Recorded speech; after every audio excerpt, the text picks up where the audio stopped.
баласы дүбірлеткен даланы, бұл қазақ даласы думанымен бағалы. Тілегіміз теңіз, жүрегіміз егіз, жаралған елміз. Ғұрпымыз саналы, ұлтымыздың ағары, ақ білек алаңы жақсыларға толады. Өмір неткен, көңілденің тәттен ойлай береміз. Бүгін той, ұлы той, еді тойла бән салуға, Қалаштың көрінде бай, ай бай, бай, бай, бай. Мен қазақ, сен қазақ, әлем бізге тамсануға, таңқамасын елімде той, ай той, той, той, той.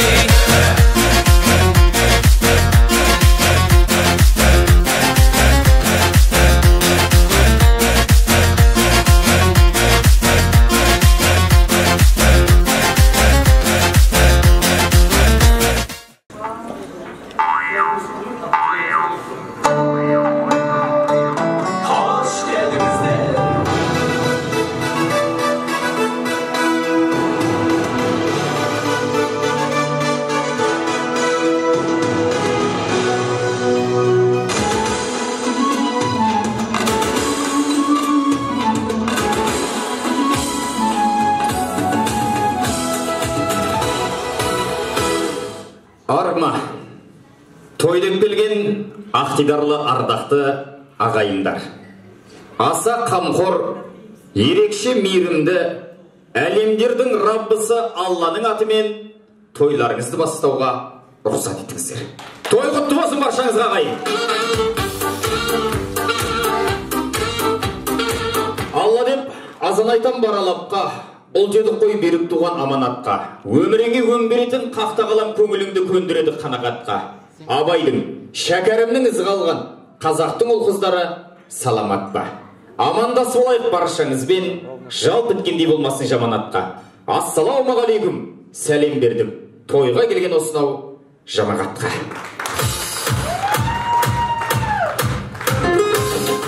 Міне, той иелері Елжан мен Кәкима алысқа қатшы беріп, жақынға атшы беріп, бүгін шаңырағымда қуаныш. Осы өмірге бір жыл бұрын келген сәбиіміздің тәй-тәй басқан қадамында бас ауырып балтырсыздай қалса жанашыр боп, жанымнан табылатын жақындармен бірге бөлісейін. Ақ тілек ақ бата салайын, атына заты сай болар қазақ елінің екпінімен тауғылатар атпалды азаматына айналсын деп, екпін ұлымыздың қуанышына бата тілегім берсін деп бізді жиып отыр. Әбіш Кекілбаев әкеміздің бір сөзі бар еді. Өзгенің қуанышында қуанбайтын жанға Алланың құты қонбайды. Басқаның бақытын бағаламайтын жанға Алланың бағы қонбайды деген. Осы шаңырақтағы қуанышқа қуанып келген баршаңызға Алланың құты, баламыздың басындағы бақытты бағалап келген жанға Алланың бағы бұйырсын. Ұлдарыңыз тұлымды болсын, қыздарыңыз бұрымды болсын. Осы тойға арнайы уақыт бөліп келген барша қонаққа дәл осындай дүбірлі той жұғымды болсын. Тойға келгендеріңіз үшін Елжан мен Кәкиманың атынан алғысымызды қалауыздар.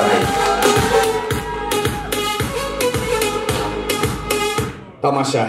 Ал енді осы қуанышымыздың басты себептері сол құлыншағымызды біз ортаға сіздердің құрмет қошеметтеріңізбен бақытты отбасын, той иелерін, екі қызымен, ұлымен, Елжанды Кәкиманы ту қошемалықпен қарсы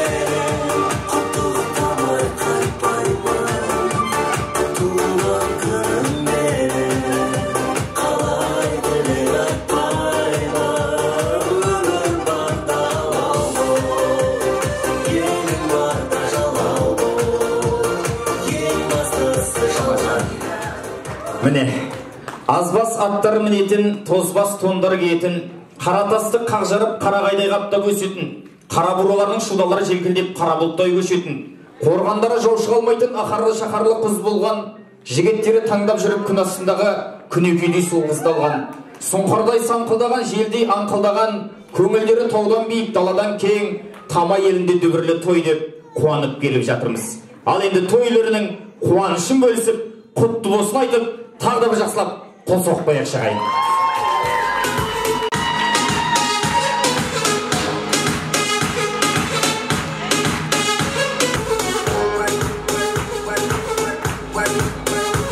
Тамаша.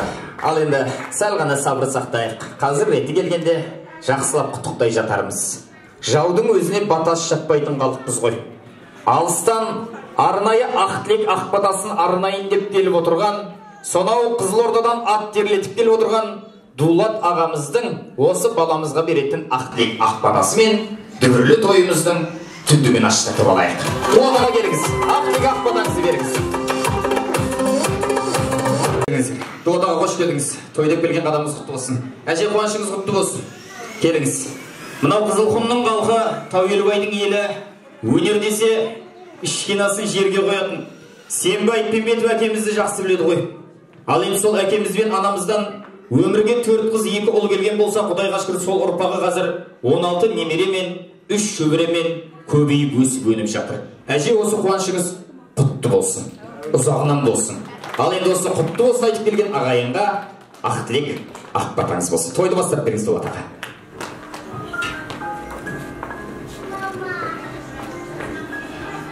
Хош. Алыстан жақыннан келген ағайын, туыс, құда жекжат, нағашы жиен, жалпы жақын жуықтарымыз, біз деп келген, мына Елжан деп келген. Қадамдарыңыз құтты болсын. Бүгінгі мынау екпіндей баламыз жасқа толып жатыр екен. Былтыр бұның туылған күн кезінде де естіп, көбіміз көпке жеткен еді. Елжан да сондай болып келген еді кезінде. Енді қуанышымыз ұзағынан болсын, тойларымыз тойға ұлассын. Дастархан ашып, дәмден алып, қуанышымызды бөлісіп отырыңыздар.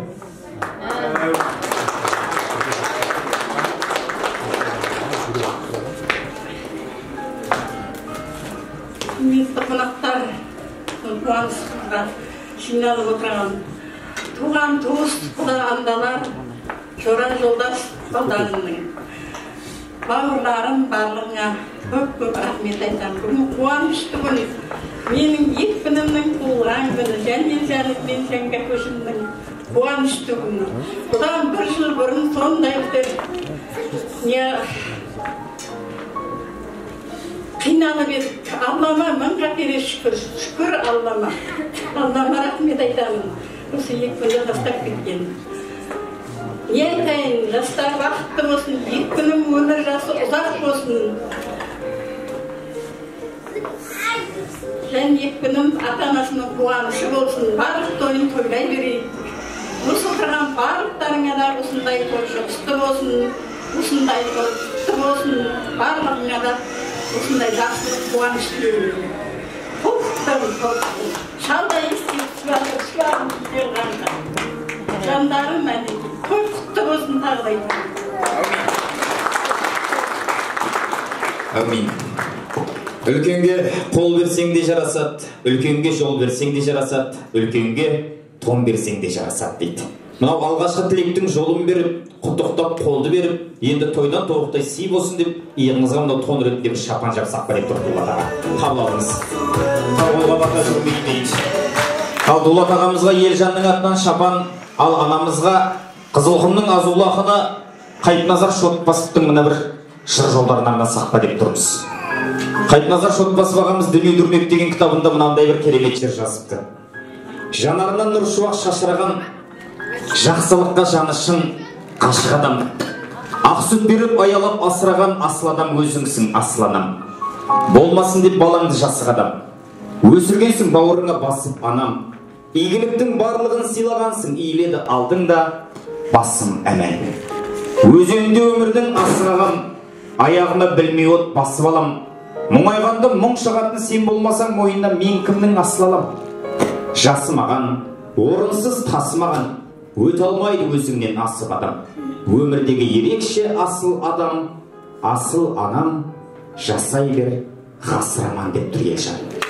Дәл осылай ортамызда ғасыраман жасап, мынау алтындай жарқырап жүріңіз деген ниетпен келдіңіз Калима, қолыңызға алтыннан жарқыратып сақина тағайын дейді. Қабылдаңыз,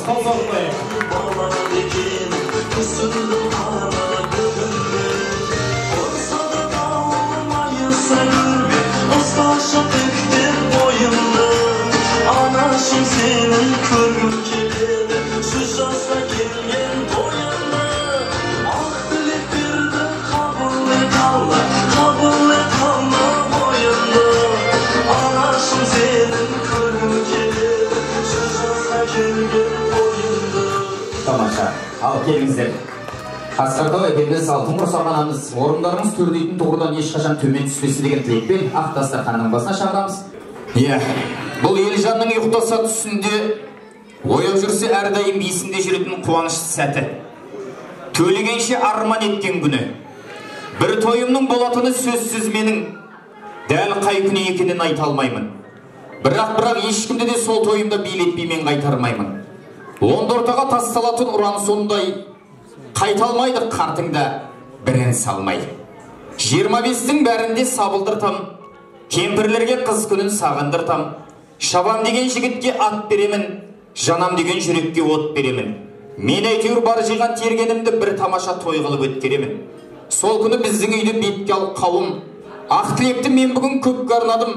Мен Құдайдан тілейін жылап тұрып, қазанымда бір әсім ет қалмауын деп, көптен күткен қуанышына қош келдіңіздер. Той осымен ашық ағайын.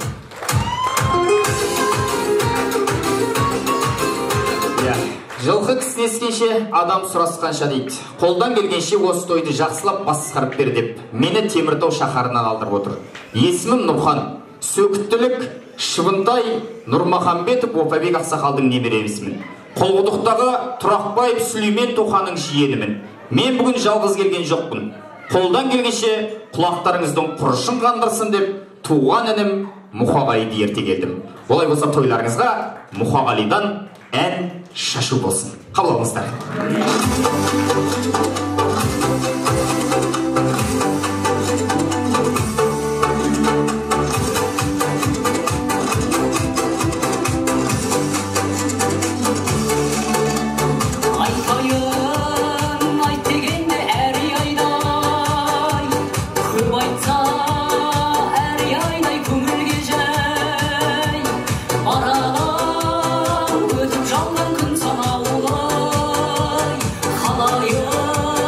Oyna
Халық әні әрейдейме міне жақсылап дүбірлетіп тойымызды бастап жатырмыз.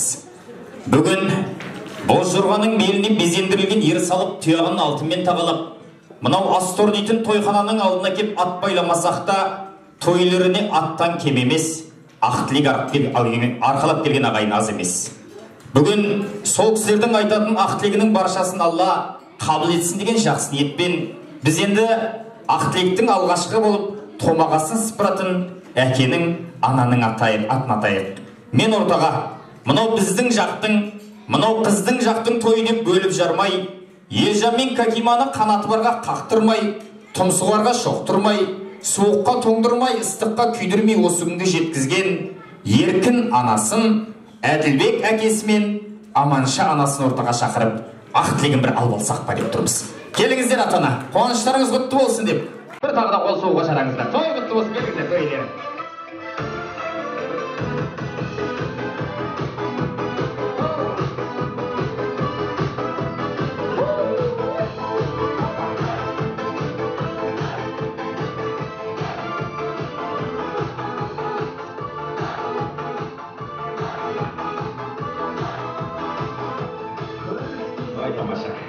Міне, жетірудің баласы дүбірлетіп той беріп жатыр.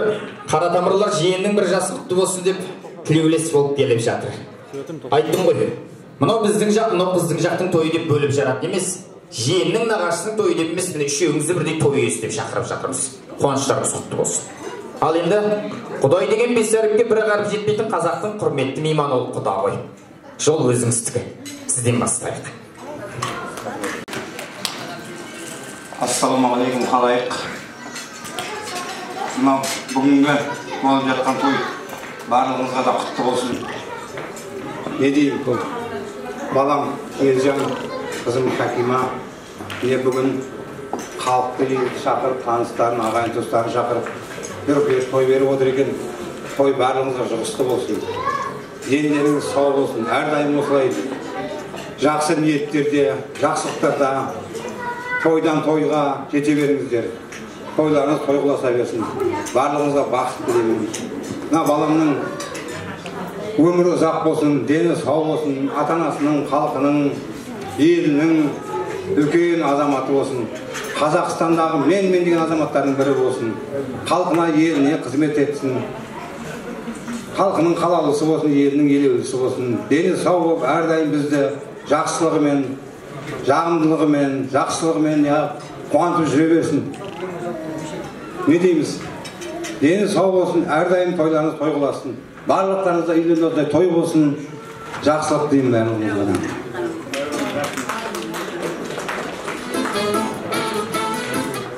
Жандарым, жаңа да сөйледім ғой. Барлықтарыңа да осы қуанышты бас қосып отырған қуаныштарымыз құтты болсын. Жаным екпінімнің өмір жасы ұзақ болсын. Үлкен азамат болсын, еліне елеулі, халқына қалаулы. Жаным Елжаным мен Кәкимамның сүйікті ұлы болсын жаным. Бәріміздің халқының сүйікті ұлы болсын. Ей жаным менің. Сол барлықтарың отбастарыңа да осындай қуаныш, той жұғысты болсын. Шаңырақтарында үлкен той болсын, тойымыз тойға аласа берсін. Құрметті жиналған қауым, бүгінгі той баршаңызға құтты болсын. Апа, бүгінгі үлкен тойыңыз құтты болсын. Немереңіз жағынан өмірі ұзақ болсын, дені сау болсын. Елжан, Кәкима, ой жандарым, бүгін бөбектерінің бір жасқа толған күні екен, құтты болсын. Өмір жасы ұзақ болсын. Тәрбиелі, өнегелі, өнерлі жігіт болып өссін. Өнерлі, тәрбиелі жігіт болып өсуге сіздер тәрбие беріңіздер. Өмір жасы ұзақ болсын, баршаңыздың үйлеріңізде осындай той болсын. Той қаласын. Әумин. Мына қазақтың сөзі бар ғой, ала қойды бөліп қырықпа дейді. Анамызға сый бердік, енді сіздерді де бөліп жара алмаймыз. Сыйға сый, татиды екен сырабалға, тәңірім бере берші сұрағанға дейді. Сыйлап келгендеріңізге Алла разы болсын. Тойдан тобықтай сый болсын сіздерге де. Қабыл алыңыздар, нардай нағашылары.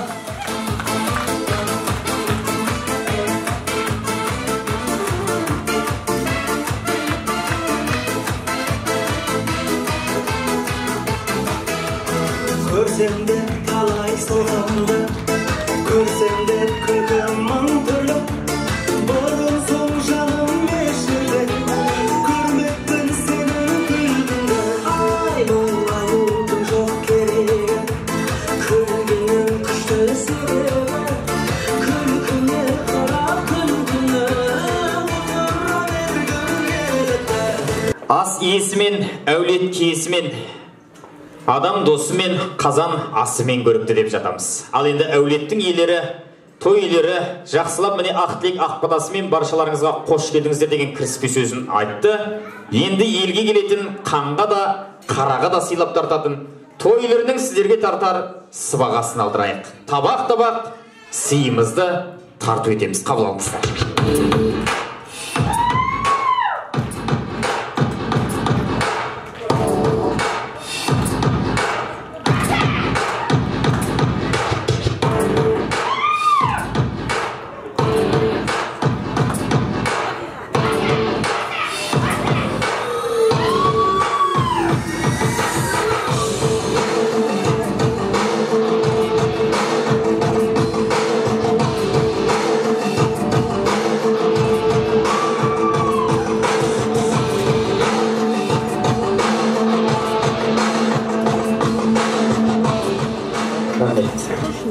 Астарыңыз әмді болсын, ардақты ағайын.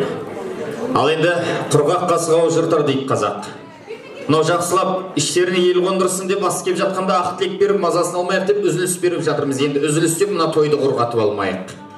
Жақсылап әлде болса астарыңызды алып, мына тойдың жақсы өтуіне үлесімізді қосайық деп келіп жатқан шоу-балет Алтын би ұжымының қыздарының биіне назарларыңыз салып көңілді бірлеп отырыңыздар. Тойларыңызға биден шашу шашын тарсалайық.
алтын. Жаңада тілімізге тиек етіп, Сембі әкеміздің жақсылығын айтып жатырмыз ғой. Жастарға білім берген шәкірттері ешқашанда жаманшылыққа ілінбеген, өзінің балалары бұлай тұрсын жұрттың ұл-қызын уайымдап, әкелік жүрегі кезінде тілім келген. Қазақтың өнерін өлтірмеймін деп, дәстүрін дәріптеймін деп, салтын сақтаймын деп, Тәуелбайда өнерлі азаматтың өмірден өткенін білесіздер. Ал енді сол ағайынның алдында әкемнің тағы да бір жақсылығын әнмен болса да бір атап кетші деген соң. Өлі разы болмай, тірі байымас деген қазақтың сөзімен астан алып отырған ағайын, құлақтарыңыздың құрышын әкемізді әнге қосып бір еске алайық деп шешім қабылдадық. Олай болса, ұл қыздардың атынан Сембі әкеміздің жақсылығын менің әкем жақсы адам деген әнмен бір тағы көтерейікші. Әкеміздің рухы шат болсын.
Шаңырақтарыңыздан той кетпейтіндей елімізде әрдайым тыныш заман болсын.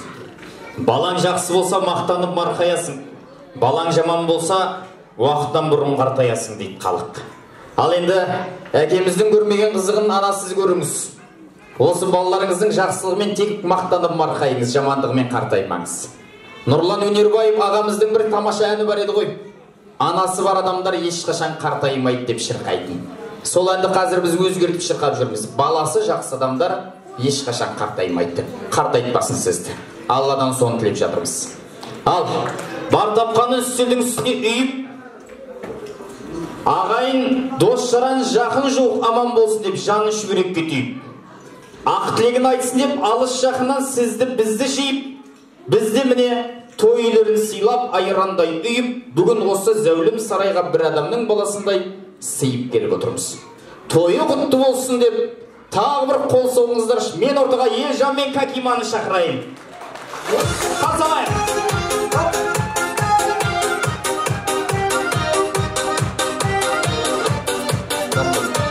Той құтты болсын Елеке. Қуаныш құтты болсын Кәкима. Бірінші тойларың ба? Үйленгеннен кейін бе? Бәсе, опыт жоқ. Қалай шығу керек екенін білмейді. Той беріп жатсыздар Елеке. Той беріп жатқан адам мынандай жүріспен жүрмейді. Той беріп жатқан адам, той беріп жатқан адам сияқты жүреді. Өйткені қазақтың сөзі бар, алдыңғы арба қалай жүрсе, соңғысы солай тартады. Мына ағайын екеуіңе қарап бой түсейді негізі. Тойдың жақсы өтуі тамадаға байланысты деген өтірік. Көтерілмейтін көңілімді қалайда көтер деп дастарханда томсырайып отырса ол жалғыз өзіне істейді. Сондықтан өзімізден бастайық. Мен қайтадан шақырамын. Бір той беріп жатқан адам сияқты билеп, күліп, жақсы көңіл күймен Елеке. Ал, сіздерден өтініш. Мына доллар күнде көтеріліп, азық-түлік көтеріліп, бензин күнде көтеріліп жатқанда Қазақстанның түкпір-түкпірінен ағайынның басын қосып той беру оңай емес. Елжан мен Кәкиманың біз енді құтты болсын айтып, көңілін көтерейікші. Қосылай, қосылай.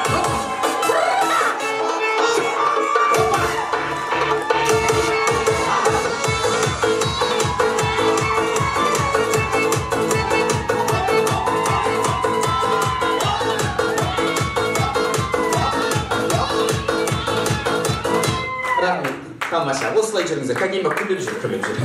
Жетісіп жүрген ешкім жоқ. Қуаныштарың құтты болсын.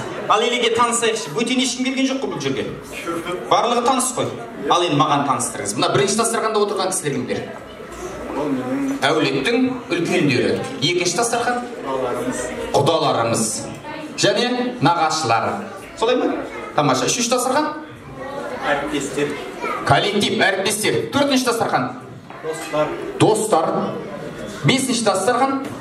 Бұл жерде ағайын бауырлар. Алтыншы дастархан?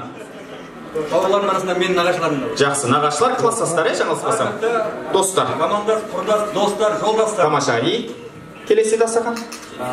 Бұл жерде бажаларым, балдыздарым, ағам, жеңгелерім. Тамаша. Ал, Елеке мен байқап отырған дастарханда арақ жоқ. Солай ғой. Арақ ақша жетпей қалған жоқ. Ниетіңіз бар. Мынау хадис бар. Кез келген жиындарыңда Алланы еске алыңдар. Сол жиындарыңа періштелер қатысады деді. Бүгін ақша таппай арақ қоймай жатқан жоқ. Мына айтылған тілектерді періште тыңдап, әмин деп олар дұға жасасын, Алла қабыл етсін деген ниетпен жасады. Олай болса сіздерден өтініш. Аз да болса осы шешімін қабылдап, құрметтейтін болсаңыздар, сыртқа шығып кетіп, машинаның ішінде сарағашпен араластырып, шайнекпен алып келіп, бүгін тойды бұзбайсыздар. Келістік па? Осы кісілерді құрметтесеңіздер солай істейді. Келісеміз ғой. Осы кісі осылай шешім қабылдады. Ал енді сіздер шешім қабылдаңыздар. Бұл кісілер айтып жатыр, енді той халал. Бірақ қызықты өтсін, бірдеңе қыл дейді. Ойын өткіз дейді маған енді. Арақ ішпеген жерді білесің енді, билемейді. Дәрет алудан жарыс ұйымдастырмасақ басқа білмеймін не істейтінімізді. Бірақ енді мен бірдеңе істейін. Сыйлық алып қойған екен, мен сыйлықтарын таратамын. Ал енді мынау билетіп, терлетіп емес. Осы той бүгін нешеде басталу керек еді екен? 3-те. Ал енді осы той 3-те басталады деп Елекең шақырды. Мен осы тойға ерте келдім деп санап отырған қонақтар болса ортаға келсін. Приз. Кім бар? Мен о ерте келдім. Мен уақытынан бұрын келдім дейтін қонақтар бар ма? Ортаға шықсын. Приз. Келіңіздер, кім ойлайып отыр? Келіңіздер. Үлкен жас демейміз, келіңіздер. Міне бір кісі келе жатыр. Кім бар? Мен ерте келдім дейтін қонақтар бар ма? Приз. Тағым бар. Бүгін міне ешкімді билетіп, терлетіп қинамайым. тек мен ерте келдім деген қонақтар болса шыға берсін. Приз. Ерте келгендер үшін приз. Кім бар? Жетеді бізде приз. Сыйлық жетеді. Кім бар? Мен ерте келдім дейтін бар ма қонақтар?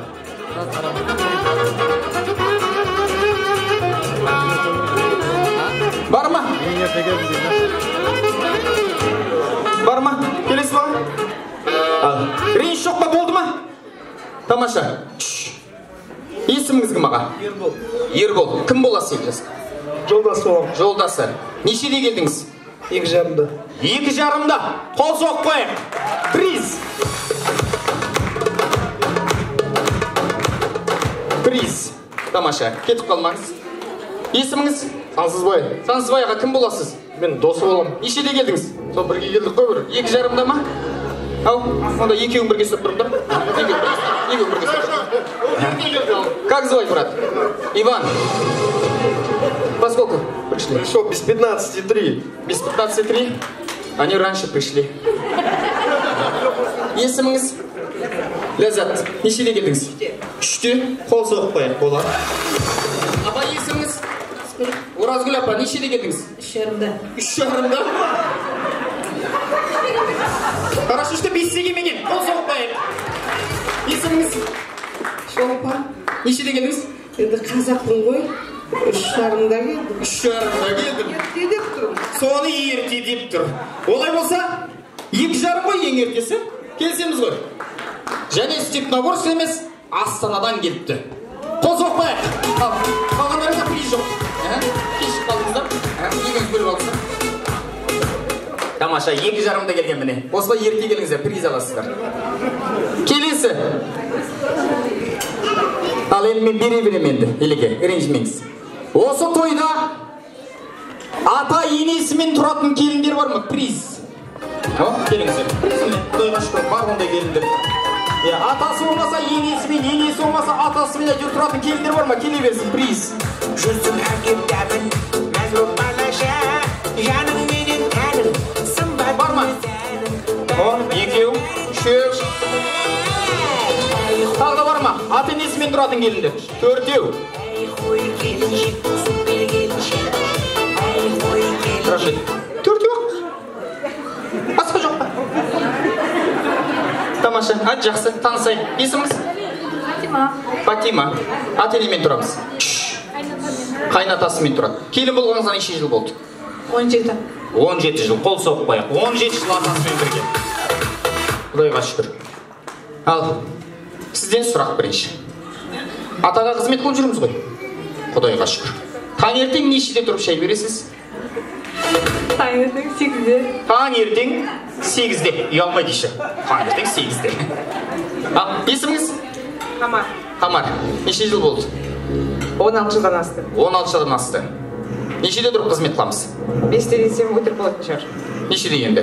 7-де. 7-де. Қол соғып қояйық. Мынау Қамар сізге. 7-де. Есіміңіз? Гүлжайна. Гүлжайна. Неше жыл болды? 10 жыл. 10 жыл. Нешеде тұрамыз? 10-да тұрмын. 10. Есіміңіз? Ләззат. Ләззат. Нешеде тұрасыз? 7-де. 7-де. Не істейміз? Приз сізде қалады. Қол соқпай Қамарға. Жақсы, жақсы. Қамар осымен екінші рет шығып тұр. Кім? Ләззат. Енді бос қайтарғым келіп тұрған жоқ, бір приз берейін. Бірақ бір сұрақ қойып берейін. Қандай сұрақ? Қиын, оңай, өзіңіз таңдаңыз. Оңай. Оңай сұрақ. Жақсы. Белі бүкір, алысқа түкір, мылтық қол не? Белі бүкір, алысқа түкір, мылтық қол не? Жоқ, мылтық екен айтып тұрмын, жұмбақ қой. Рахмет, ренжімеңіз енді.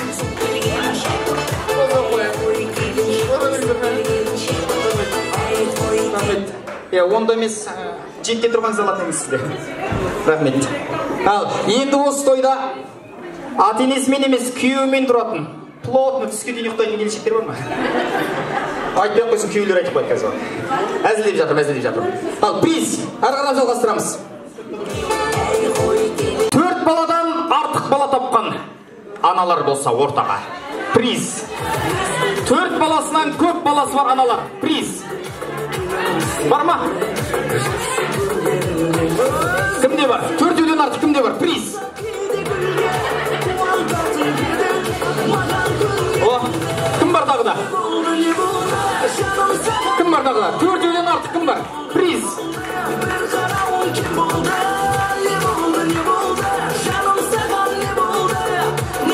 Екеу. Келіңіз, ama келсеңіз.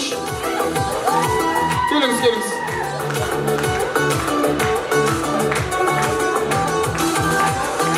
Келіңіз, әже келіңіз. Мақтанайық. Жас келіндерге үлгі болайық. Байқамайсың қалай, көзін өттің талай, кешігіп қалдың ба? Келіңіз, 4-ден кімден көр? Келіңіз. Тамаша. Ал міне, батыр аналарымызға қол соғып қояқшы. 5-еу. Келіңіздер, 5 анам шықты, міне 5 анам шықты. Тамаша, ал бір шеттен танысайық. Неше бала? 4-еу. Жасыңыз нешеде? 35-те. 35-те 4 бала. Қол соғып қояйық. Тамаша. Сізде? 6. Жасыңыз нешеде? 30-да 6. Қол соғып қояйық. Айтпай. Ал апа. Неше бала? 6. Максиде әлі шанс бар. Енесі ма? Айтпай бәне. Келін ененің топырағынан. Енесінде 6, келінде 6. Алла көп көрмесін. 6-ның артынан ерері болсын. Ал. Апа, нешеу? 4-еу. Отыра бересі ау деймін. Апа, нешеу? Көрейнем, 10 бала. 10 бала! Қол соғып қояйық, тамаша міне. Керемет. Алла осы анамыздың жолын берсін деп жатырмыз келіндерге. Міне, фигурасы бұзылмаған. Спокойно. Фигурам бұзылады деп таппай жүр. Олай болса осы тойдан 10 бала тапқан батыр анамызға сіздердің құрмет қошеметтеріңізбен тойдан тобықтай сый. Приз.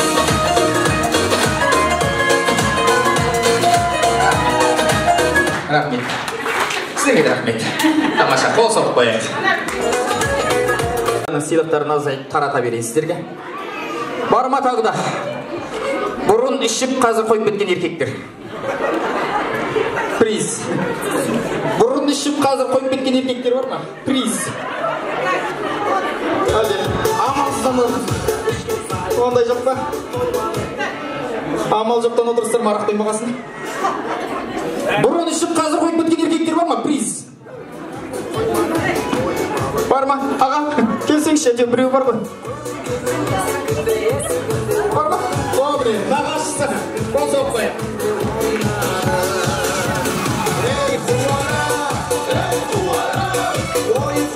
Ой, тамаша. Құтты болсын аға. Қашан қойдыңыз?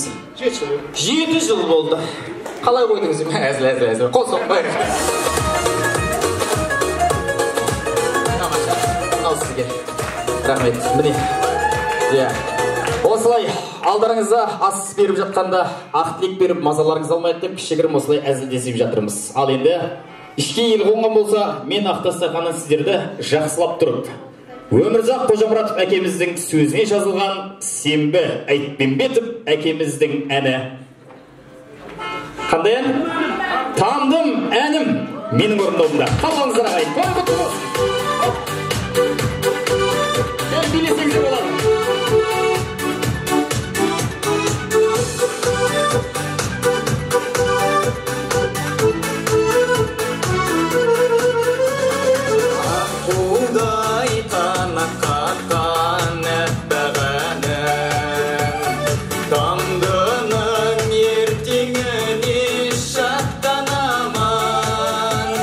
Ақтаудың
Рахмет.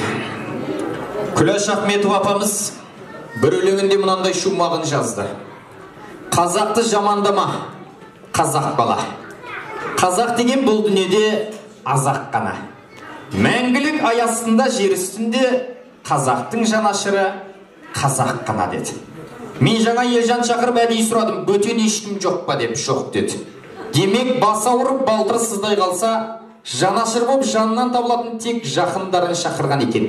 Онда бөліп жарып бүгін қажет емес. Бірінші дастарханда отырған барша қадірлі мейман бірге билеп ақтілектің алаңына шығайық. Бірінші дастархан. Алыс берген. Жаным күлейна кешегі күн ойла, өсі мен салсам көңіліңе ойла. Жаным күлейна кешегі күн ойла, өсі мен салсам көңіліңе ойла. Жүректеріңнен ойла, жаным күлейна. Ақпараққа қайтасың қаламалы күлейна, жүрек сырын қосады мәңге салып күлейна. Ақпараққа қайтасың қаламалы күлейна, жүрек сырын қосады мәңге салып күлейна. Жаным күлейна кешегі күн ойла, өсі мен салсам көңіліңе ойла. Жаным күлейна кешегі күн ойла, өсі мен салсам көңіліңе ойла. Жүректеріңнен ойла, жаным күлейна. Ал, қош келдіңіздер, қош көрдік. Асқартау әкелеріміз, алтын құрсақ аналарымыз. Сөзге өкпелеп қалатын қазақ көрмесек те жолға өкпелеп қалатынын көреміз. Сондықтан жол кімдікі, кім бастайды, алғашқы тілек кімдікі. Сұрау менің міндетім. Тамаша, кімнен бастаймыз? Апа, өзіңізден бастаймыз ба?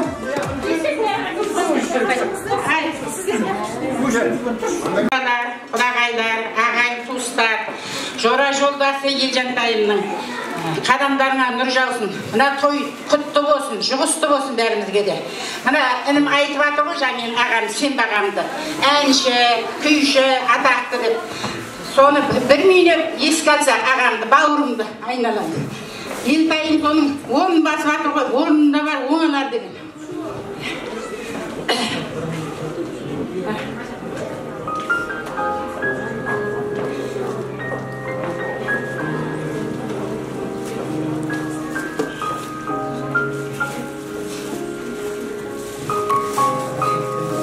Рахмет айналайын. Орнында бар оңалар дейді ғой. Ұрпағымен мың жасайды деген. Бауырдың орны бөлек осы жерде. Тұрса балдардың қасында.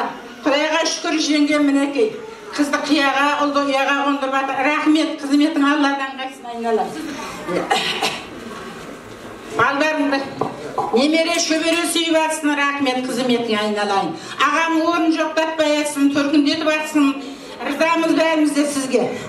Роднийдан келіп атырмын, екі кел, үш келінім бәріміз сіздің. Осы құрметті бұна қонақтар да бәрі сіздің тойыңызға қуанышына ортақ болып келіп атыр. Рахмет, құдағайлар бәріңізге.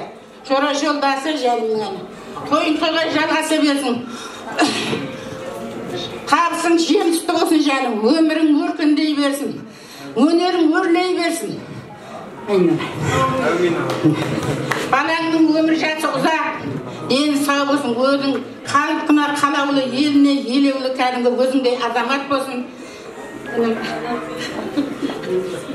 Елжан етес жаңағы. Екі күн жаным айналайын, екі күнде жүре берейік айналайын. Екі күнің сүндет тойына да, мектеп тойына да келе берейік. Азғандай сыйлығын да жағайық. Құрметті қонақтар, міне Елжан тойың құтты болсын айналайын. Жеңше міне осы немере шөберелерінің қызығын көріп жүре бер. Елжанымда елге бар тапқан Елжан ізінен Телжан ет. Алла осылардың өмірімен өніп, жеңше осылардың қызығын көре бер. Тәтем көрмегенін сен көр. Екпіннің атасының жолын қуып, атасындай білімді, өнерлі азамат болып өссін.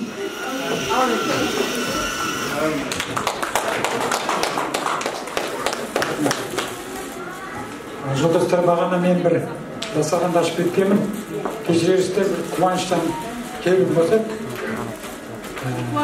Иә, Елжандай айналайын, Кәкима. Қуаныштарың ұзағынан болсын. Иә, тойларың той қыласын, қазыналы болсын, жұғысты болсын. Келіп жатқан жақын жуықтарыңыздың бәріне. Тек мен жанымыз үлкен азамат болып осының бар жиған тегені осының жақсы күндеріне берсін. Артынан ере берсін. Ал. Міне, құрметті қонақтар, бүгінгі жиналып жатқан себебін өздеріңізге белгілі. Шембі тәтем, Еркін жеңшенің отбасы, үлкен баласы Елжан мен келіннің отбасы. Біріншіден мен мына Еркін жеңшеме рахмет айтқым келеді. Осы балдарды адам қылып, осындай тәрбиелеп әйтеуір халыққа сыйлы болып жатыр. Мен бірінші жеңшемді сыйлап келдім. Елжан, мынау жаңа үйленгелі бірінші тойым деп жатсың ба? Тойың құтты болсын, тойың тойға ораса берсін. Екпінжанның әр тойына осылай аман-есен, осы отырған дастарханда отырған халықтың барлығы аман-есен тойға қатыса берсін. Барлықтарының өзі той болсын. Ал ержаркен, отырғандардың тойы құтты болсын. Я осы Алла тағала қызықтан айырмасын. Туыстары, шеше бәрі аман болып, орталарында қызықтап жүре берсін. Бәрі жақсылық тілеймін де сіздерге. Осы отырған көпшілікке де осылай қызық қуаныш бола берсін. Той қаласын. Осылай ботақандар аман болып, қызығына тоймаңыздар. Еліміз аман, жұртымыз тыныш болсын, жақсылық болсын. Тойлар құтты болсын. Расынан жас қосыла берсін.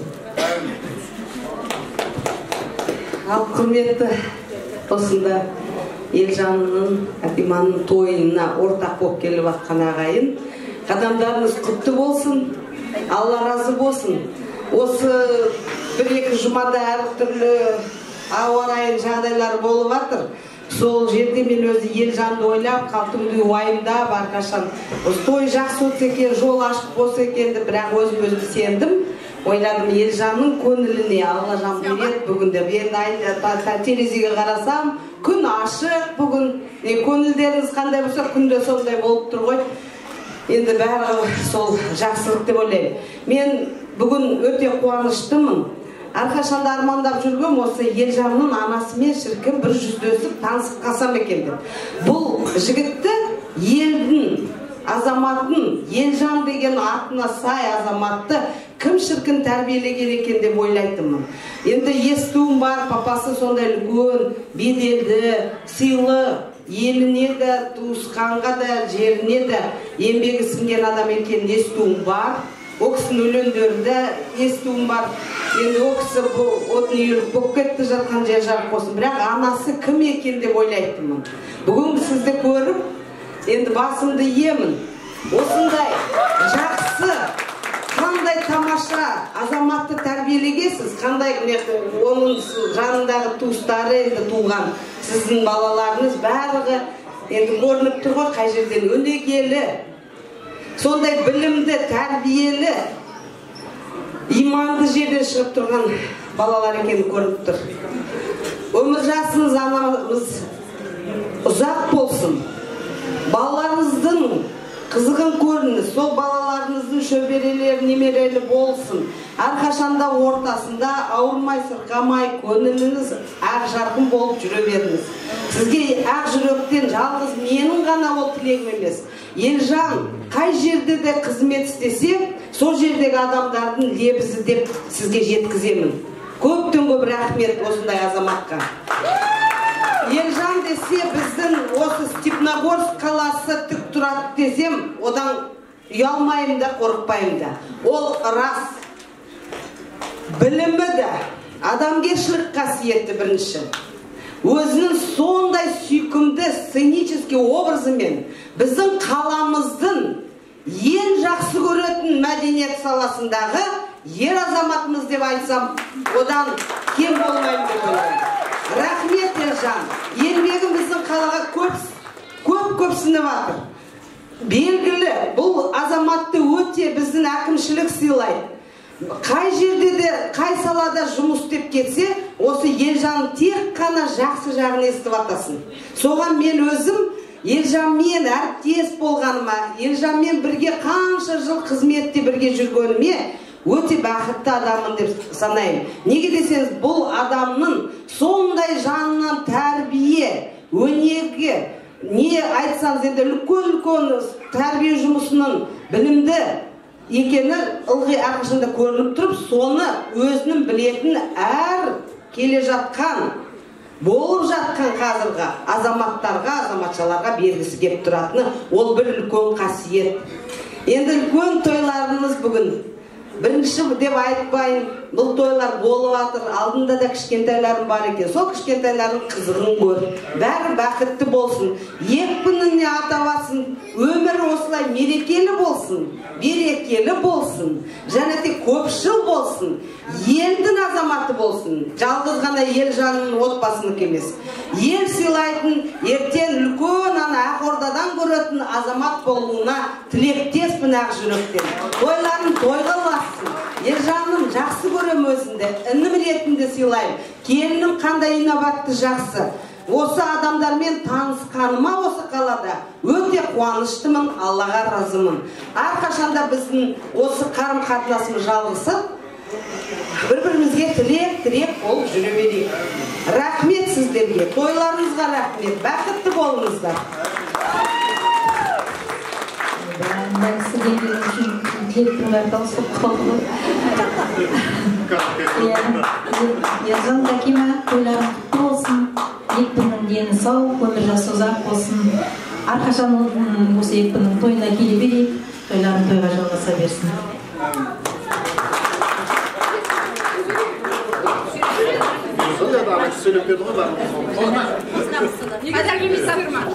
Тамаша.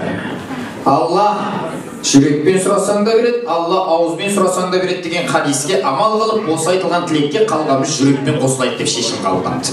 Жүрек түбіндегі жақсы тілектеріңізді де Алла қабыл етсін. Ал тойларын құттықтап арқасынан қалыңыздар, сый-сияпаттарыңызды қалтасына салыңыздар, ортаға алып бір естелікке суретке түсіп алыңыздар. Бала кезінде Сенбі әкемізден 3 жыл сабақ алған домбырадан. Бірақ енді Сенбі әкеміздің кінәсі емес, өзі домбыра тартамайды.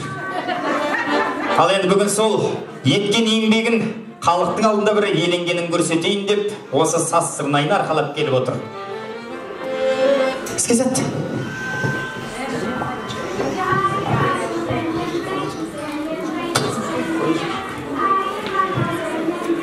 Ассалаумағалейкум, құрметті тойшыл қауым.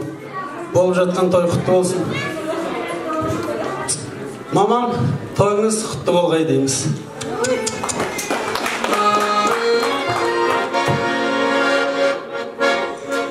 Ал олай болса, сәл мен де толқып тұрмышын айтайын. Батыстық ақын ұлдарыңыз Қайдар Алагөздің сөзіне жазылған Шәмшіге арнау деген ән қабылдаңыздар.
Састырнайдан Шәмшіні аңсау деген тамаша осындай керемет ән Мұхаммедқали ағамыздың орындауында болды.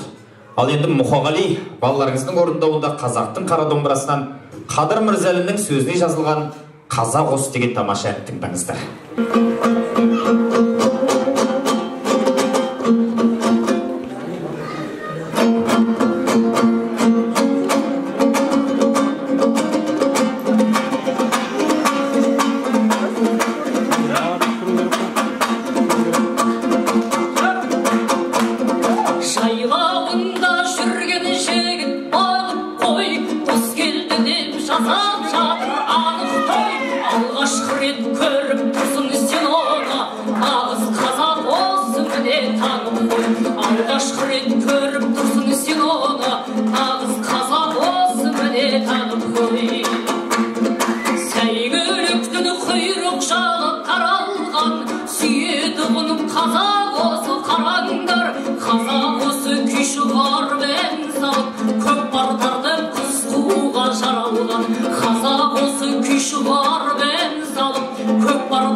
Қазір төрт көзіміз түгел жиылды.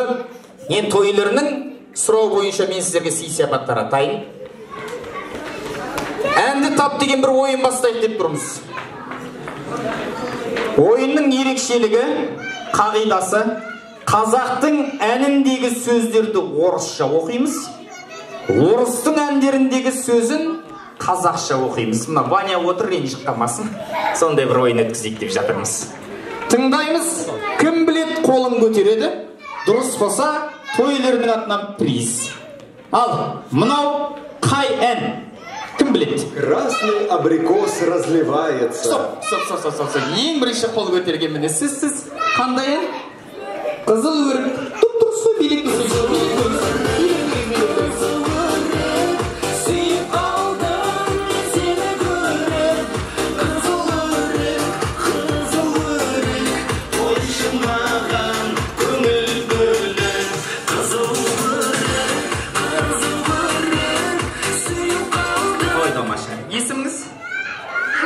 Жұлдыз, ең бірінші болып таптыңыз.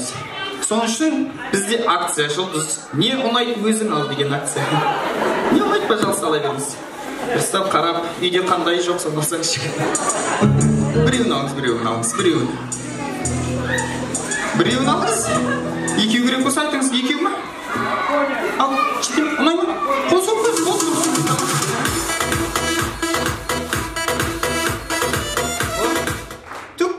Осылай қол көтереміз, дұрыс болса ала береміз. Келесі, мынау қай ән? Сен менің өміріме күтпеген жерден келдің, менің шындығымды өзгерттің. Ойлар жымыңдайды, жүрек жалындайды, махаббат тыным таппайды, барлыға жай ғана флирттен басталды. О, Құда. Білесің бе? Жоқ. ойлар жымыңдайды, жүрек жалындайды. Махаббат тыным таппайды, барлыға жай ғана флирттен басталды. О, Құдайым-ау, қандай еркек. Стоп. Ең бірінші қол көтерген не қарындасым? Қандай? О, боже! Какой мужчина, рахмет. Маған жатырма деп қасым, әлің аты тұрмады.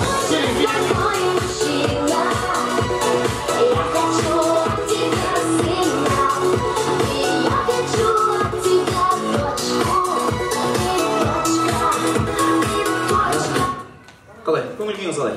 Жақсы ма? Өзіңіздің көңіл күйіңіз жақсы болған, биіңіздің көңіл күйі жақсы емес пе? Ал беріңіз, қолыңыз алыңыз.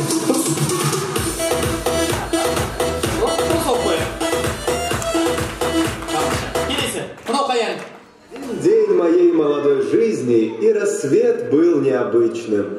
Когда наши взоры сошлись вместе, ой, как мое сердце пылало. Почему ты разбудила меня? Лучше бы ходила, не покоряя мой разум. Почему ты встретилась мне? Как я влюбился в тебя безрассудно. Сердце не боли, не боли. Стоп. Ең бірінші мына жақта көтерілді ғой. Қандай? Ауырмайды жүрек дейді. Әйтеуір бір сөзін түсінсіз ғой. Билек-белекші. Жіберіңіз. Ал кеттік. Шудың бойында сені іздедім, бәрі ойымда үміт үзбедім, ұлттық күйгеннен мен іздедім. Рахмет. Ұнаса болды ала беріңіздер. Келесі мынау қаян? Мечтаю о тебе я. Ох-хо-хо. Ты средство для лечения. Қалай түсініп қойдыңыз ба? Рахмет аға, келіңіз.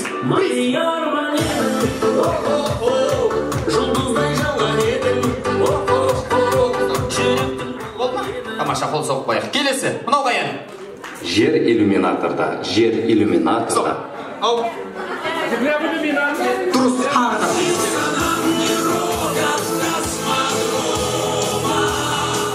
Келесі, мынау қаян? Восхищаюсь твоей красотой, звезда ли ты, луна ли ты, все красоты присущи тебе, о подобная образу луны. Стоп. Доктор, стан велик.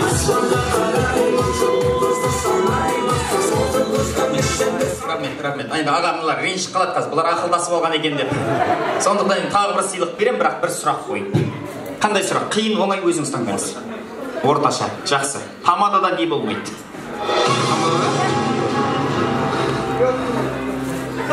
Ұятсыз болмаса. Не болмайды тамадада?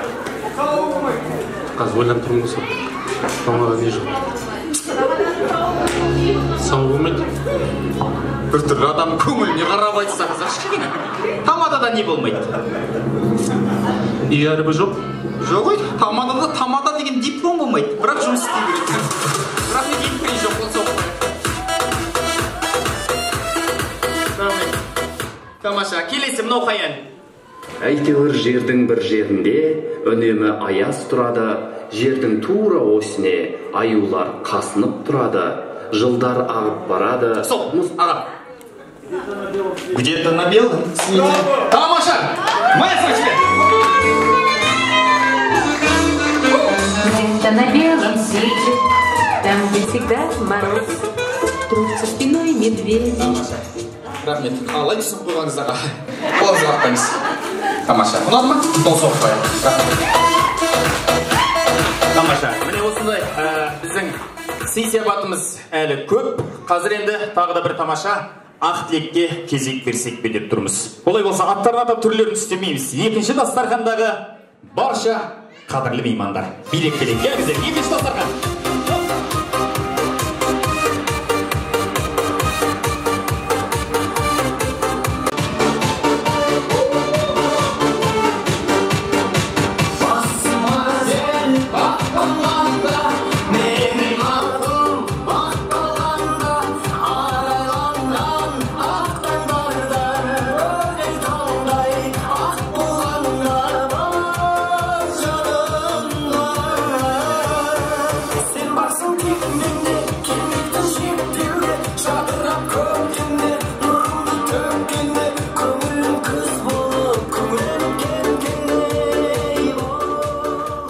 Тамаша. Тілек айтса нағашылар, жиендердің бағашылар дейді халық. Бұл жерде нардай нағашы да, құрметті құдаларымыз да бар. Бөліп жарып жатқан жоқпыз. Екінші дастарханның қадірлі меймандары. Кімнен бастаймыз? Аға, өзіңізден бастайық. Құрметті жиналған қауым, құда-құдағилар, бүгін кішкентай сәбидің үлкен тойы болып жатыр. Сол той барлықтарымызға да құтты болсын, тойлардың тойға ұлассын, балалардың қызығын көріңдер, үлкен жігіт болсын, сол тойды бәріміз бірге көретін болады. Дастархандарың кең болсын әрқашан, денсаулық мықты болып, осындай ойын күлкіде кездесуге жазсын.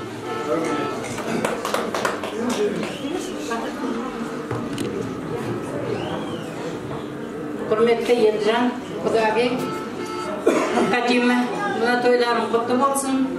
Әрқашанда өмірлерің бақытты болсын. Бала үлкен жігіт болып өссін, сендердің ақ жолдарыңды берсін. Туған туысқандарың аман болып, осылай той тойлап жүре беріңіздер.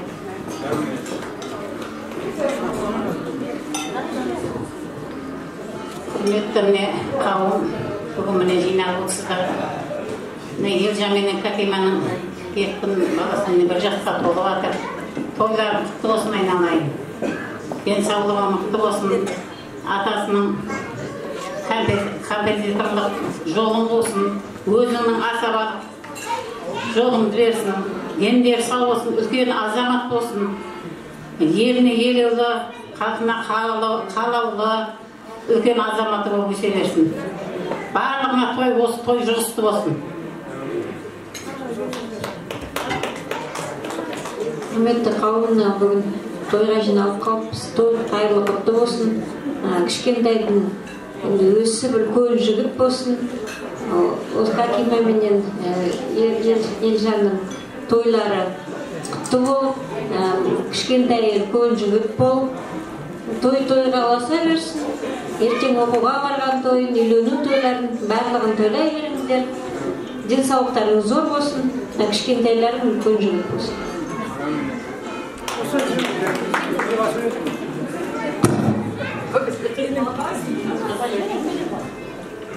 Маған сөйлеп өтуің ма? Артықтығы жоқ дейді, жақсы ниеттің.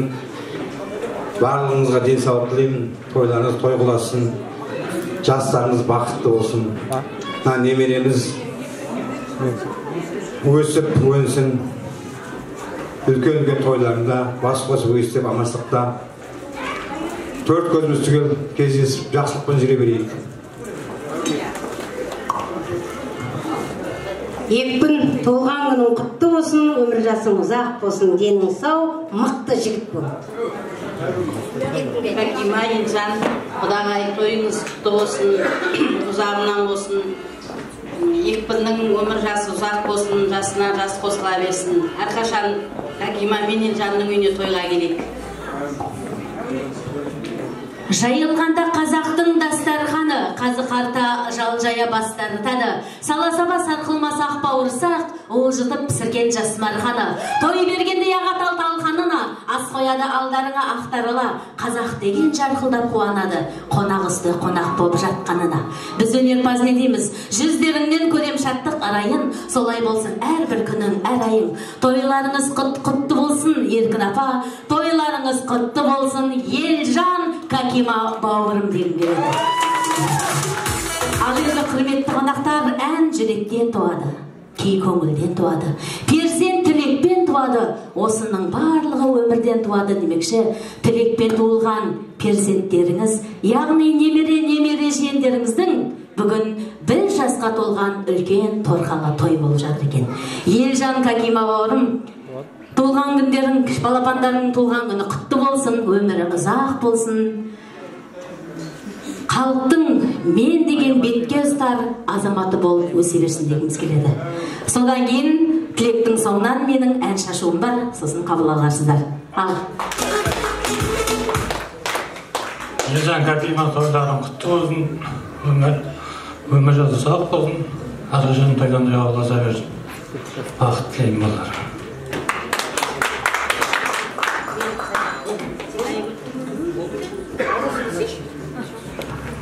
Тамаша, ешкім қалып жоқ па? Қосыламыз ба қалғамыз?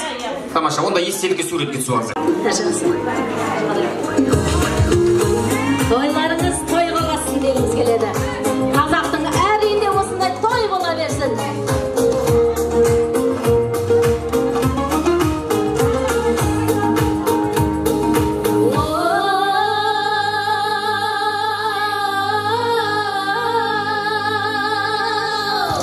Ағайын туған армысың, аттарың қыран бармысың, қиядан көзді тағдадың, сендесі құзар қарлышың, еліңнің болса қарты бар, асқарлы таудай дәрті бар, үлкенді сыйлап құрметтеу, қазақтың ата салты бар,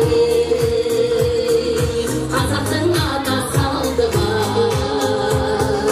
Болсыншы аман атамыз, болсыншы аман апамыз, тілеген дайым жақсылық, болсыншы қабыл батарыз.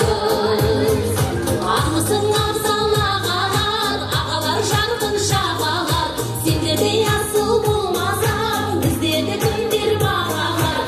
Ағмысың ерге шекейлер, шекейлерге көкмелер, ерге байлық бастауы, сендерге кім бар деңгелер, сендерге кім бар деңгелер. Армысың құрбы құрдастар, сырмыне сырлы сырластар, сендердей сені болмасаң, тамаша тойды кім бастар.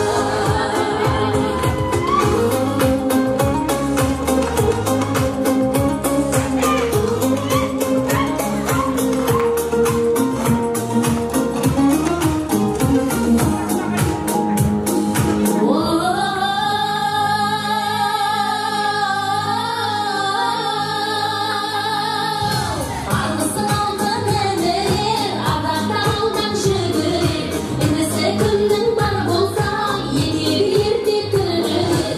Армысың замандастарым, ақтамақ қарлығаштарым, сағынып келдім сендерді, дарынды жалын жастарым мен, дарынды жалын жастарым. Жалынды сәлем жалпыңа, бас ием ата салтыңа, қуана қарсы алатын, ризамын туған халқыма. Жалынды сәлем жалпыңа, бас ием ата салтыңа, қуана қарсы алатын, ризамын туған халқыма.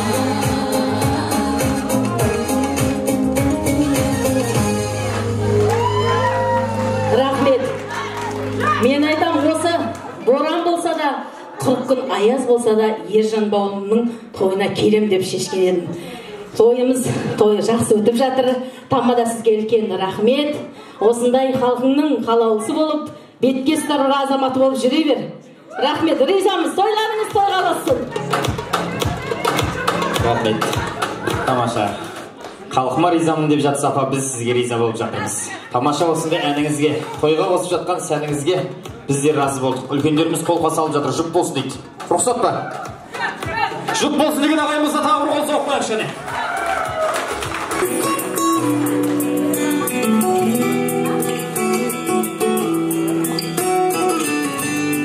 Аналарымыз аман болсын.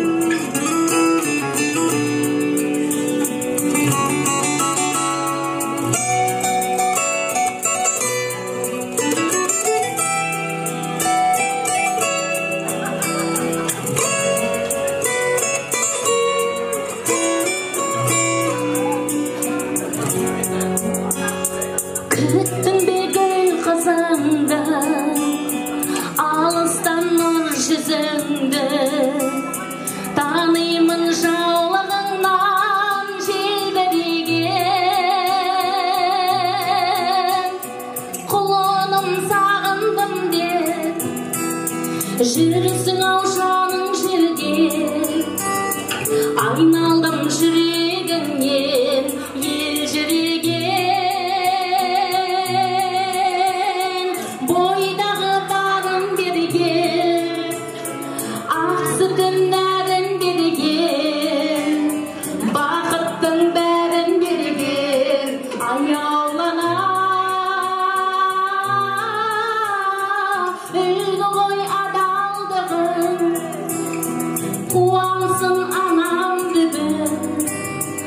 Қымбат қой амандығың аяулана. Шаттанып қуансам да, жабырқап мұңайсам да, жағдайын сен түсіндің жан күйімнің. Болса да өз отбасым, отаның ошақ қасым, мен сенің бесіктегі әлдейіңмін. Бойдағы бағын берген, ақ сүтін нәрін берген, бақыттың бәрін берген аяулана. Үлгі ғой адалдығың, қуансын анам бүгін. Қымбат қой амандығың аяулана.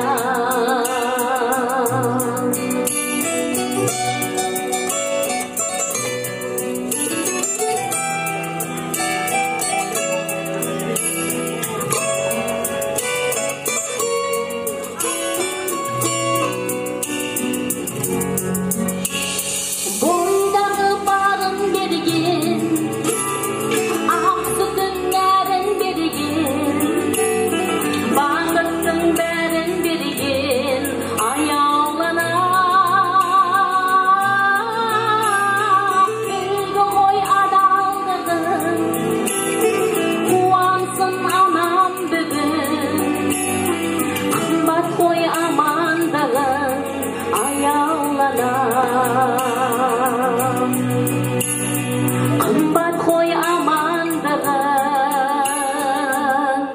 аяулана. Аналарымыз жыр жасасын. Рахмет. Құрметтеріңізге тағы да шоу балет алтын бишілері биден шашу шашайық деп алып береді. Қарсы алайық, қол соғайық.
Екпіннің тойы жақсы өтсін деген ниетпен баршаңызға осындай оптым тілек беріп жатырмыз. Оған бұла реніш жоқ қой. Реніш жоқ болса онда үшінші дастарханның қадірлі меймандар.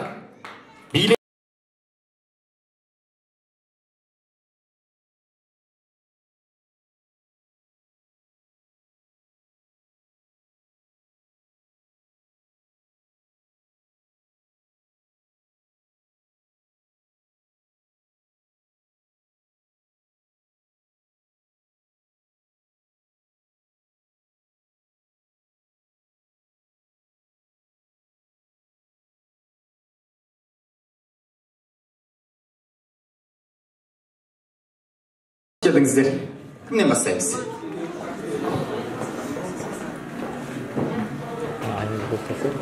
Елжан Какима. Елжан Какима мне бүгін кішкентайлардың бауы беріп болсын, үлкен азамат болсын, өздеріңнің қолғанаттарың болсын, сіз үйдің қызық қуаныш кетпесін, ортада үлкендер аман болсын, өздеріңе денсаулық тілеймін, семьяда бақытты болыңдар. Осы үйдің қызық қуаныш кетпесін, сол үшін алып қойыңыз.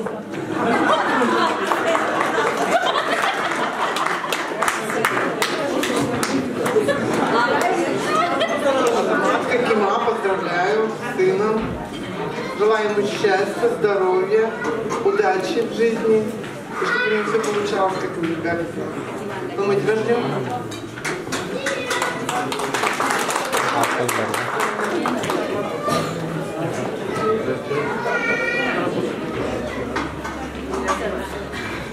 Какима, я вас поздравляю, что у вас такой хороший сынишка, вы дождались, 2 дочки и мальчик. Это хорошо, можно и за 4-м мальчиком пойти, чтобы уже... Самое главное здоровье. Самое главное здоровье, самое трудное вы прошли уже. И чтобы все в жизни у вас получалось. И детки, чтобы вас радовались. Остальные танцуют. Рахмет. Егер жаңылыспасам, Какиманың әріптестері ақ қалатты абзал жандар. Солай ма? Тамаша. Ал енді Ләззаттан ұят болып тұрыз. Осыны бірнеше рет шығарттыңыз. Қайта-қайта приз бермей жатыр. Енді Ләззат келші, енді бір оңай бір сұрақ қойыншы, дәрігерсің ғой. Соған сұраққа жауап берді, Ләззат бір приз алшы, айналайын келші. Ләззат, сізге мынандай сұрақ. Сіздер тыңдап отырыңыздар. Кім шыдамай айтып қояды, сол адам бүгіннен бастап өсекші. Ләззат өзі айтшы. Ләззат, қандай врач өзінің пациентіне үйленбейді? Ләззат?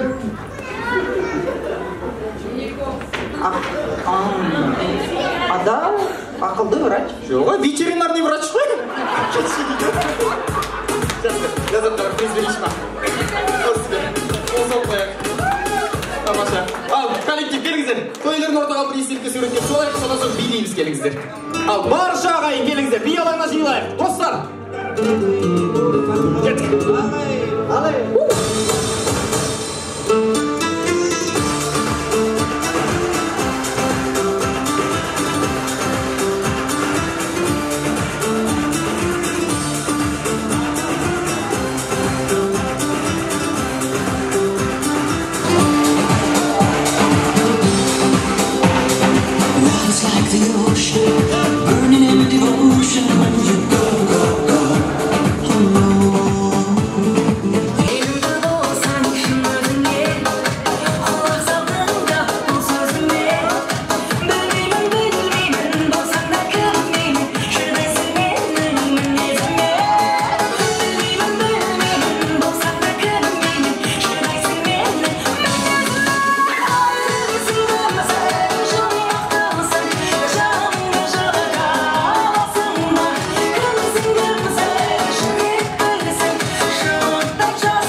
сөз айтайын, ашуымды бас.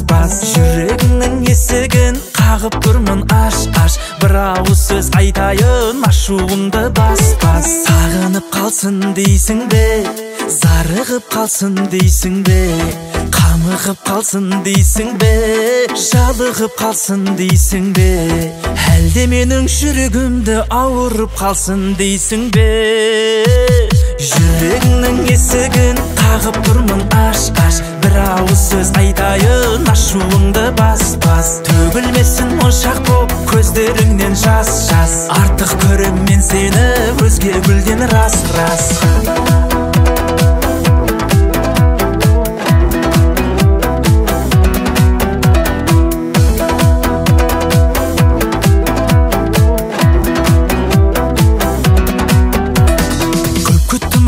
күттім мен махаббат па күттірген білмедім не ұтылдым білмедім не ұттым менде қандай бар кінә бағалай біл барды да мен тағы да кеп тұрмын жүрегіңнің алдына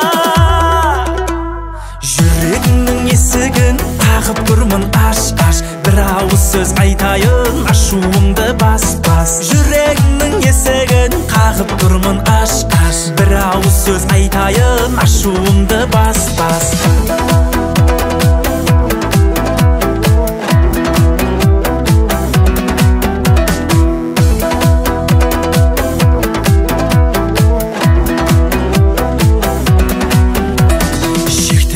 шектедің көп сынайын деп едің бағалайын деп едім сен бағама жетпедің менде қандай бар кінә бағалай біл барды да мен тағы да кеп тұрмын жүрегіңнің алдына сағынып қалсын дейсің бе зарығып қалсын дейсің бе қамығып қалсын дейсің бе жалығып қалсын дейсің бе әлде менің жүрегімді ауырып қалсын дейсің бе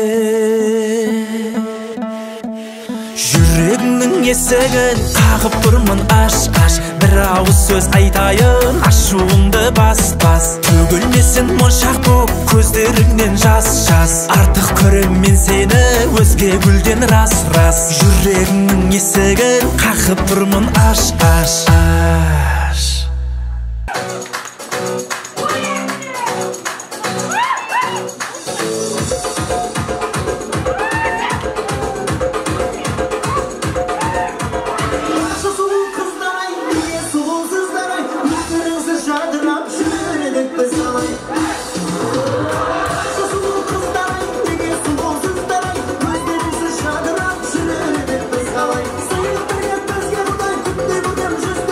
Arası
неге би жарыстырмайды, неге баршамызды билетпейді деп бағандан бері ойлап отырған шығарсыздар. Мен бірінші екпіннің тұсауын кестіртіп алайын, содан соң кірісейін жұмысыма деп ем. Бұл екпін ұйықтап қалып жаңа тұрды ғой. Алып келейікші екпінді ортаға. Кеттік Шманаға!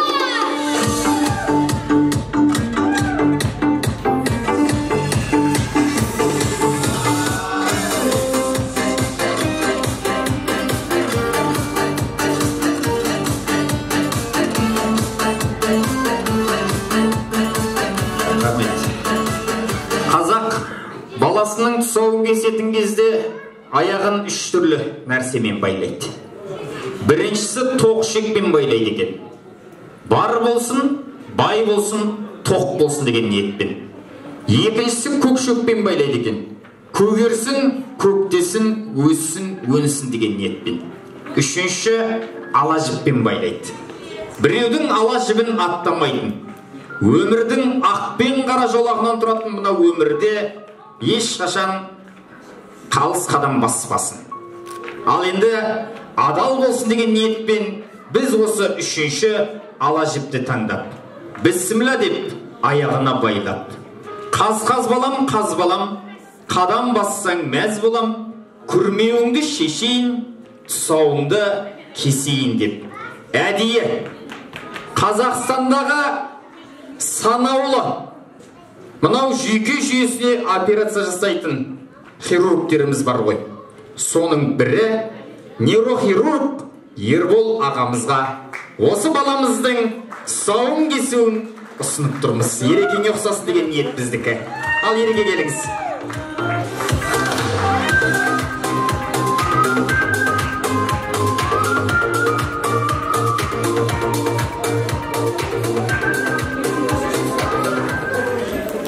Bismillah.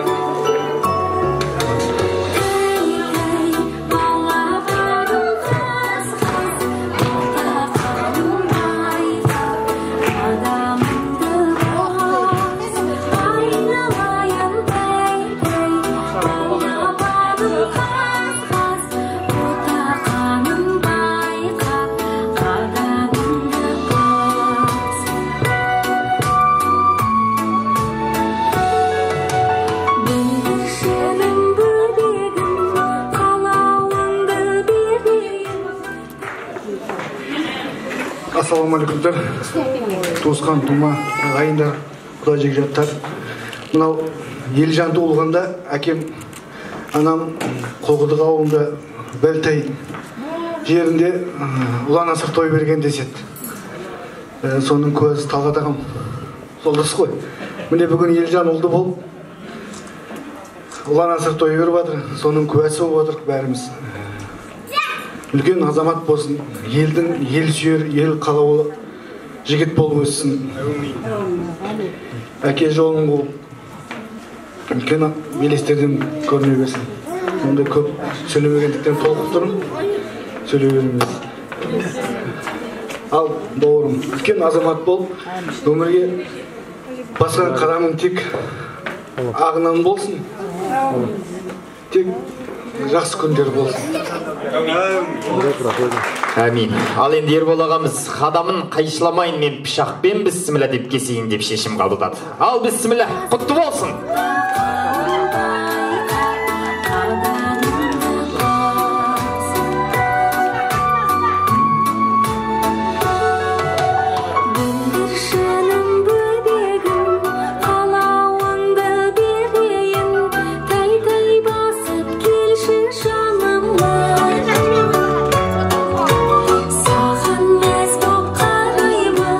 Қадамыңды санаймыз, аз-қаз басып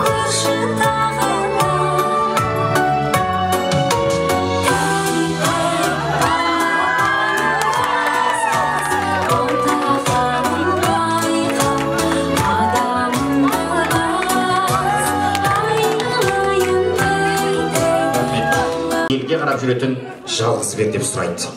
Міне, екпініміз елге ата-анасының жүзін ұялтпай қарататын ұл болсын деп. Баршамыз қадам құтты болсын деп тағы бір қол соқпайық. Келге сыйыңызға осы тұсаукесер тойыңызда шапан жапқалы тұрмыз. Құтты болсын.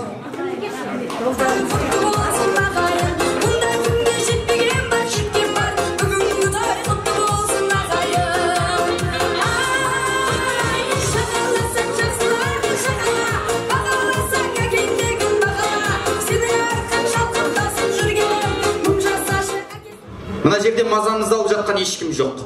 Олай болса осындай берекелі тойға, мерекелі тойға мен де үлесімді қосайын деп келіп жатқан игі жақсылардың неге өнеріне кезек бермеске. Ал енді осы жерге Алтынкен бауырымыз бір емес бірнеше ән дайындап келіп отыр екен. Құлақтарыңыздың құрышын қандырсын. Қарсылайық, қаусалайық.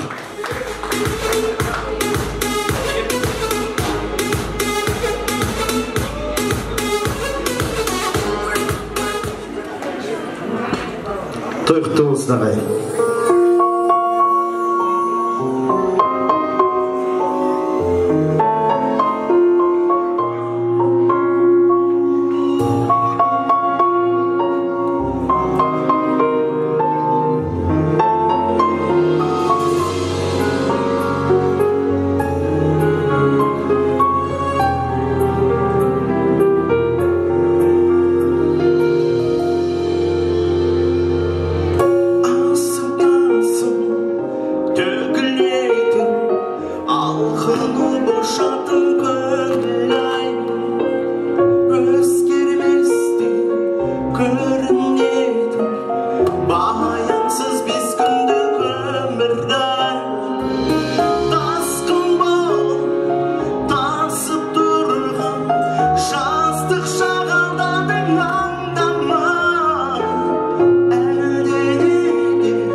жан шуағындай жүрегімді сенмен сақтап тұрсың-ау.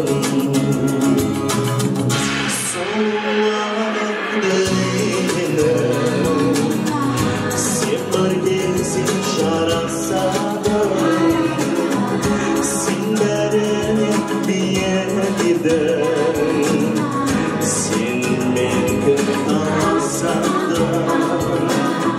Ақ құсым-ау жанып бердің, аламаған аспаныма, жұлдызымды жағып бердің, қанатыңды қаққанда.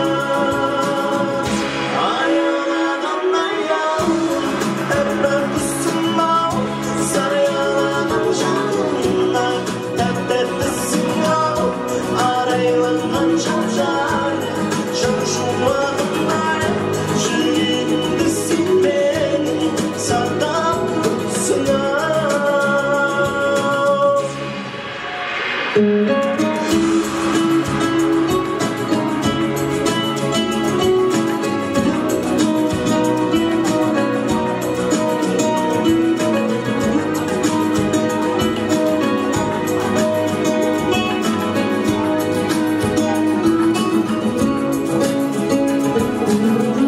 Аялаған аял, әппақ құсым-ау, саялаған жанымдай, тәп-тәттісің-ау, арайланған жап-жар, жан шуағындай жүрегімді сенмен сақтап тұрсың-ау. Аялаған аял, әппақ құсым-ау, саялаған жанымдай, тәп-тәттісің-ау, арайланған жап-жар, жан шуағындай жүрегімді сенмен сақтап тұрсың-ау.